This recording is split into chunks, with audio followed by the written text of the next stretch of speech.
Selam, përshëndetje. Prapë më duhet ta kthej një replik për zotëriu në fjalë, si mundesh kështu diçka me deklaru për çka janë hadithet e pejgamberit, ose ma mirë thuaj në gjuhën shqipe profetit, alayhi selam, është obligim 5 vakte me falë.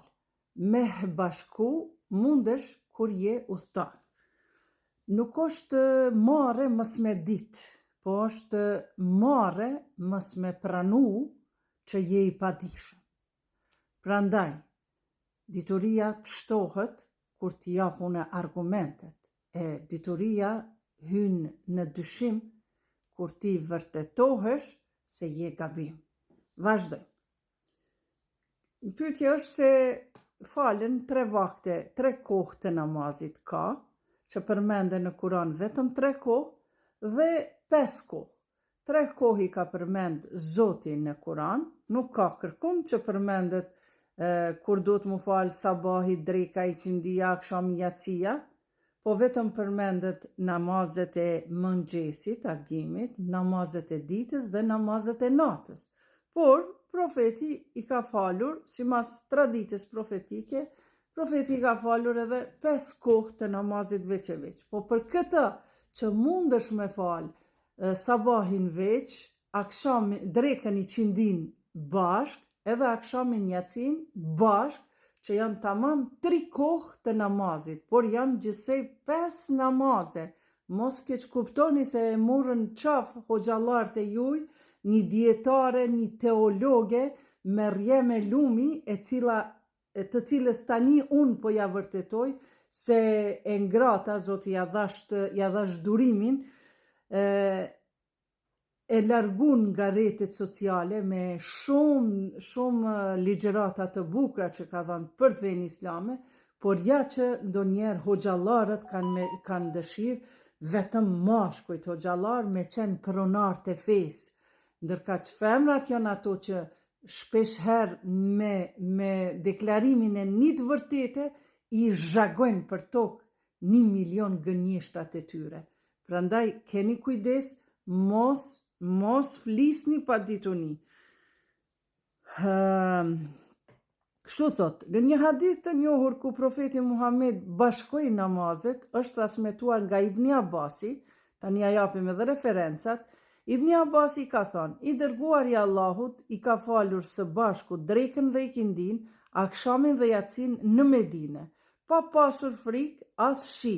Kur e pyetën për këtë tha, që të mos jetë e vështirë për ummetin tim, pse ja Resulallah e fale kështu namazin e bashkuar, drekën me iqindin, akshamin me yatsin. Jo, tha, vetëm që mos t'ju bëhen vështërsi. Zotëri nderuar, këtë e ke në Sahihul Muslim, hadithi numër 705, në Sunani Tirmidhi, hadithi numër 187, në Musned Ahmed, hadithi numër 2236. Ky hadith përdoret si argument për lehtësimin e bashkimit të namazeve në rast nevoje, jo vetëm në udhtim apo situata të vështira. Tani po i tregojmë se kur falet namazet të bashkuara. Udhtimi safar, pra udhtim. Pejgamberi sallallahu alaihi wa ali shpesh herë i bashkonte namazet gjatë udhëtimit. Hadithi, kur profeti ishte në udhtim, ai bashkonte drekën me ikindin dhe akshamin me yatsin. Sahihul Bukhari 1108, Sahihul Muslim 705. Referenca. Në rast smundje, personat e smur ose ata që kanë vështirësi fizike, pra nuk mund të përulen, i dhem shpina, i dhamin këmbët, bashkojnë namazet për të shmangur lodhjet e tepërta, sepse ti kur lodhesh me një namaz, ti nuk ja ndin lezetin e atij namazit, po në namaz duhet me të pushu edhe shpirti edhe trupi. Vazhdojmë. Pika e 3, kur mundesh me i bashku namazet. Shiu i madh, bora apo kushtet e vështira atmosferike. Pra në rast të rreshjeve të mëdha, ja hadithi i profetit Muhammed sallallahu alaihi wa ali bashkoi namazet në netët me shi. Sahihul Muslim 705, Sunani Ebu Dawudit 1205. Kur pika e 4, friga nga rreziku apo nga lufta. Në rast lufte, kur jemi në luftë apo mendojmë se jemi të rrezikuar, mos po vjen dikush me na mbyt apo me na plaçkit e tjera, atëherë duhet mund t'i bashkojmë namazin, drekën e iqindin, akshamin edhe jacin.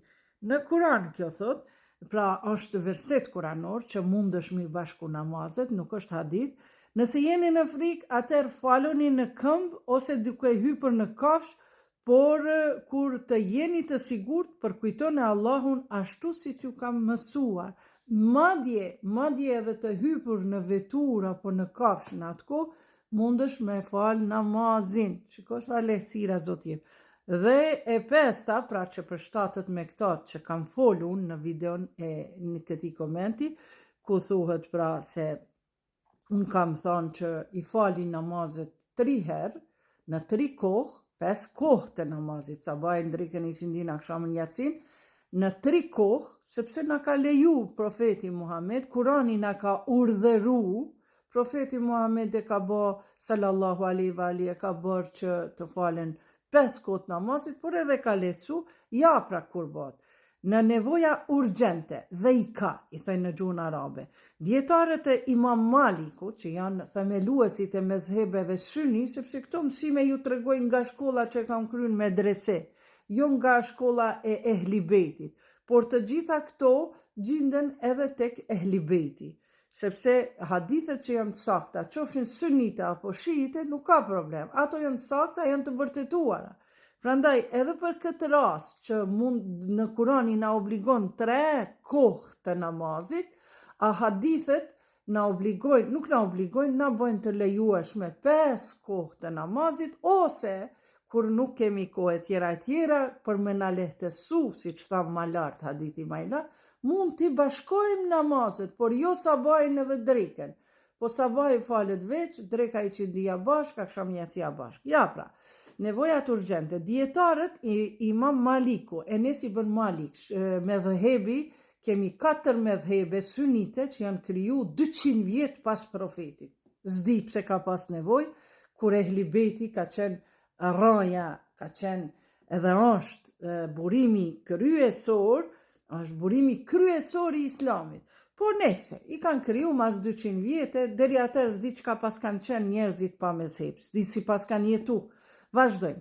Dietarët si Imam Maliku, Imam Ahmedi dhe Imam Shafiu e kanë lejuar bashkimin e namazeve në rastet të domosdoshme, si për studentët në provime të rëndësishme. Pra ka provim të rëndësishëm, mos me pas gajlin në namazit, a mundet me krya jo, mundet mi bashku. Për punëtorët që nuk mund të ndalojnë punën për një kohë të gjatë, sepse shefi e mërziti 5 kohë të namazit, ta ke arë me punua, ke arë tu me boj badit. Bile ka dhe atyve që e shfrytëzojnë kohën edhe të spitet i bëjnë.